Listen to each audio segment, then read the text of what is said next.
In the case of the Canadian dollar CBC, which would be issued, backed and regulated by the Federal Reserve, the digital dollar would be considered a type of publicly issued digital currency.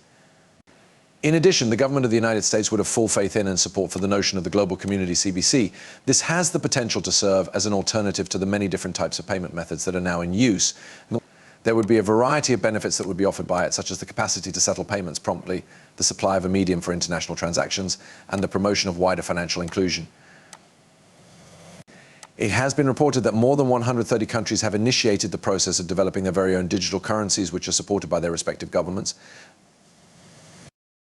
Pilot programs have already been established, and it is likely that a digital euro pilot may be initiated as early as the 20th century. China, Russia, Saudi Arabia, and India are among the countries that have already begun pilot programs.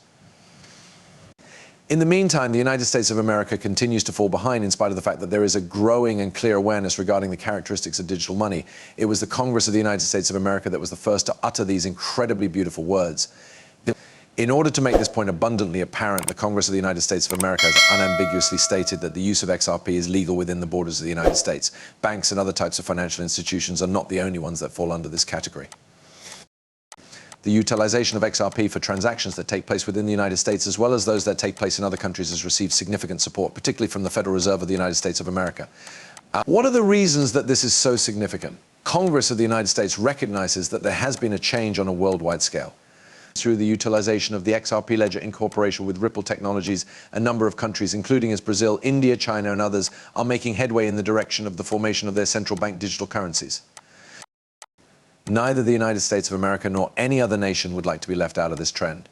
Your query is whether or not you are able to identify the company that they are collaborating with. Indeed, you are absolutely right, Ripple. I would like to extend my greetings and express my gratitude for your visit to Moneyside, your one-stop shop for anything and anything related to XRP. A digital currency that can be used by all of the BRICS nations, Brazil, Russia, India, China, and South Africa, has been developed through a collaborative effort between these countries. These currencies can be used by the central banks of each of these countries. In the same situation as everyone else is the United States of America, I would like to present you with a video that delves into discussions that took place between Ripple and the Federal Reserve of the United States regarding CBDCs as far back as the year 2015. Nevertheless, in spite of the fact that we are currently experiencing public confrontations between Ripple and the SEC, this historical context brings to light the collaborative efforts that Ripple and the United States have been undertaking behind the scenes. The fact that Ripple was cooperating with one another was a clear signal that the company was in a strong position to triumph in the case that was initiated by the SEC. Despite the fact that the Federal Reserve did not directly credit Ripple in its formal release of the FedNow payment system, it is essential to keep in mind that Ripple offered the FedNow payment system to the Federal Reserve in the year 2015. The investigation is more in depth, and it gives some hints. The Federal Reserve and a blockchain startup that is capable of enabling efficient payments with transaction speeds of just 3 to 5 seconds were discussed in relation to the prospect of a partnership between the two organizations. Several times, Gary Gensler has brought to people's attention the possibility that the Federal Reserve of the United States of America could implement Ripple. As an additional point of interest, Gensler has expressed his confidence in the Federal Reserve's capability to include XRP and Ripple into its payment infrastructure. This would be applicable to both local and international transactions, including purchases and sales. Let's proceed forward in time to the most recent events that have taken place. In a formal announcement, Riverbank, a key Ripple payment partner that makes use of the RippleNet system, has joined the FedNet payment system. This is a profoundly important new development. First things first, let's break this down. The Riverbank is more than just a financial institution. In its capacity as a payment facilitator, it is reliant on the Xcurrent and Xrapid technologies that are made available by RippleNet. For the purpose of providing liquidity on demand, both of these platforms make use of XRP and the ledger that it uses. It is now abundantly evident that Xrapid, Xcurrent, and RippleNet, all of which are predicated on XRP, will play a role in the future as a result of the merger of Riverbank into FedNet. As a result of this, it is possible to draw the conclusion that the FedNet payment system intends to make use of XRP in order to satisfy its liquidity requirements in international transactions. As a result of this, we can reasonably predict that the value of XRP will continue to rise as its range of applications and utility continue to expand. In the event that you are currently holding XRP and are keeping an eye on this, this is news that is promising for your investment. More than only a recognition of the potential of the cryptocurrency, this introduction of XRP into standard financial systems is a big opportunity. A clear illustration of how the landscape of global finance is in a state of perpetual flux is provided by this. The traditional financial institutions are beginning to accept the efficacy, speed, and cost-effectiveness of blockchain technology such as Ripple's, which is currently causing a paradigm shift that we are currently seeing. In addition, The aid that Gary Gensler has provided and the additional steps that have been taken by organizations like Riverbank are just the tip of the iceberg. As a greater number of financial institutions begin to understand and make use of the power of XRP and other technologies that are comparable to it, the ripple effect will be observed throughout the industry.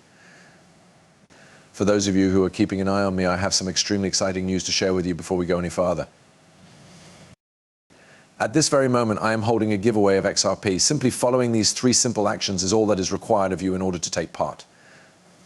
It is recommended that you give this video a thumbs up, click the subscribe button, enable notifications, and share this video with your network, which includes your family and friends. As we move on with the process of picking our lucky winner, I will be checking to verify if these steps have been carried out. I want to start by wishing everyone the very best of luck. We are going to make the announcement of the winner once we have reached the significant milestone of 60,000 subscribers. Now, let us get back to the topic that we first discussed, XRP's value and its growing significance. The Federal Reserve of the United States is interested in it, and there is a broad propensity in the United States to embrace it. Both of these aspects have been examined. With that being said, the United States of America is not the only nation that is starting to acknowledge the potential of XRP. Investigations into its potential are being conducted by a number of countries, including the BRICS nations and even the European Union, which is now embarking on a project to create a digital euro. In order to have a more comprehensive understanding of the manner in which XRP is being implemented into the digital euro project in Europe and the CBDC in the BRICS nations, you can view our films that are exclusively devoted to gaining an awareness of these subjects. In addition to the United States of America's desire to use XRP for the purpose of a potential CBDC, which we have covered in a previous video, they are also anxious to use it for the goal of facilitating efficient transactions across international boundaries. This is something that we have explored in a different video. Not only are CBDCs included in this category, but it also includes both domestic and international financial operations. CBDCs are not the only companies that fall under this category. Let us conduct an investigation into the potential repercussions that this may have for the value of XRP in the future. The expanding adoption of the cryptocurrency, notably by key financial players such as the Federal Reserve of the United States, will undoubtedly have an effect on the intrinsic value of XRP. This is something that cannot be avoided. When it comes to determining the value of a cryptocurrency, the utility that it offers to its users is one of the most crucial factors to take into consideration. It is not only about the immediate transactional benefits that a digital asset such as XRP gives when it is incorporated into large-scale financial institutions, it is also about the long-term confidence and legitimacy that it garners. XRP is another example of a digital asset that delivers these benefits. The international financial landscape is undergoing a rapid transformation, with digital transactions becoming the standard and increasing demand for transactions that are both swift and cost-effective across international borders. This transformation is taking place as a result of numerous factors. Therefore, it is of the utmost importance that cryptocurrencies, particularly those that have already shown their utility, such as XRP,